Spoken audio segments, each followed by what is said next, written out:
السلام عليكم ورحمة الله وبركاته. حبايب قلبي عاملين ايه؟ تعالوا نعمل مع بعض النهارده حبة بتنجان ني، مش هنسلقه ولا اي حاجة. احنا طبعا هنجيب كيلو بتنجان مش صغير، دوت بتنجان اسود اللي هو الصغير. هنستخدم معاه لتر مية، معلقتين سكر، معلقتين خل، ومعلقتين ملح. زي ما انتم شايفين كده حبايب قلبي. انا شلت البواز بتاعت البتنجان، شلت الاقماع بس. وهفتح البتنجان نص سنتي، يعني نص سنتي كده او سنتي، هفتحه من فوق من البوز. طبعا هيبقى معايا ميه مغليه، مش هحطها هي سخنه يعني قوي، لا انا هحطها لما تبرد. هنضيف دلوقتي اهو معلقتين السكر، وهنضيف كمان معلقتين الخل. نزلنا كده بمعلقتين الخل. طبعا ايه، هننزل بمعلقتين ملح كمان اهو. دلوقتي حبايبي انا هجيب الملح واحط معلقتين، وهستنى على الميه ديت لما تبرد شويه اهو. انا دلوقتي ايه، سايبه الميه لما تبرد. هنزل بقى بمعلقتين الملح، ادي واحد، وانزل بالتانية اهو كده اتنين. نقلب بقى مع بعض كل اللي احنا ضفناه دوت، نقلبه ندوبه كويس في الميه بتاعتنا، عشان خاطر الميه دي اللي هنحطها على البتنجان بتاعنا. طبعا احنا ولا سلقناه ولا قليناه ولا اي حاجه خالص، احنا نعمله على الني كده. ندوب بقى كل اللي احنا حطيناه ده مع بعض، ونشوف ان هو ده كويس، وننزل مع بعض بايه، بالبتنجان بتاعنا.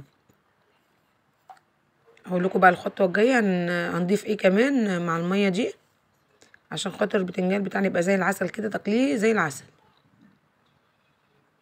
طبعا احنا كل حاجه بنشكر ربنا فيها، عشان خاطر يبقى فيها بركه وفيها ايه، يعني ربنا يزيد فيها كده في الحاجه.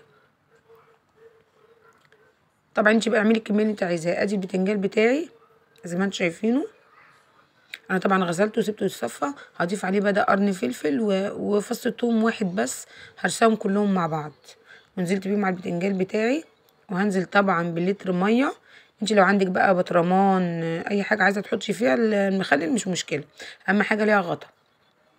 طبعا انا نزلت اهو بالميه بتاعتي، متضاف فيها كل الاضافات اللي انا عايزاها، اللي هي الملح والسكر والخل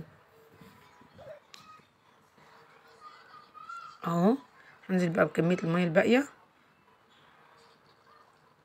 هيبقى شويه بتنجان زي العسل، خليهم من ايديكي كده يومين ولا حاجه ولا 3 ايام، وتفتحي عليه بسم الله ما شاء الله لا قوه الا بالله، تاكلي منه عسل. طبعا انا خلاص حطيت كل اللي انا عايزاه على البتنجان بتاعي اهو، زي ما انتم شايفين بسم الله ما شاء الله لا قوه الا بالله.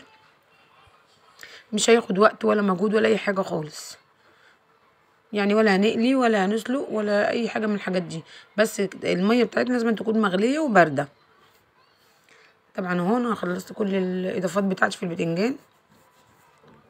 هحط بقى طبعا هنا قرن فلفل ولا حاجه كده اهوت، يعني يكسر اللون، وكمان بدي طعم المخلل بتاعي. زي ما انتم شايفين الحلاوه والجمال اللي احنا عملناه ده، شويه بتنجان يعني تسلم ايديكي وايديا عليهم. تقومي بقى بسرعه كده لو عندك حبه بتنجان في التلاجة، شيلي منهم الاقماع بتاعتهم، وظبطيهم كده واغسليهم كويس، وقطعي من عند البوز كده سنتي. وطبعا نجيب اللتر ميه بتاعنا ونحط عليه معلقتين ملح، معلقتين سكر، معلقتين خل، وقرن فلفل وفص ثوم، ونغطي كده بقى عليه، ونجيب حاجه تقيله. انا جبت الفخاره دي، طبق الفخار ده هحطه من فوق عشان خاطر ايه، يبقى حاجه تقيله على الغطا من فوق. ولو عجبك الفيديو بتاعي بقى ما تستخسريش فيا، تحطي لايك وشير وتفعلي زر الجرس عشان يوصلك كل جديد من على القناه عندي، وكومنت حلو منك كده. وربنا يا رب ايه يخلي حبايبي اللي هم المتفاعلين عندي في القناه، المشتركين دول حبايب قلبي كلهم. وزي ما انتم شايفين بقى خلصنا البتنجان بتاعنا، وحطينا عليه الحاجه التقيله. والسلام عليكم ورحمه الله وبركاته.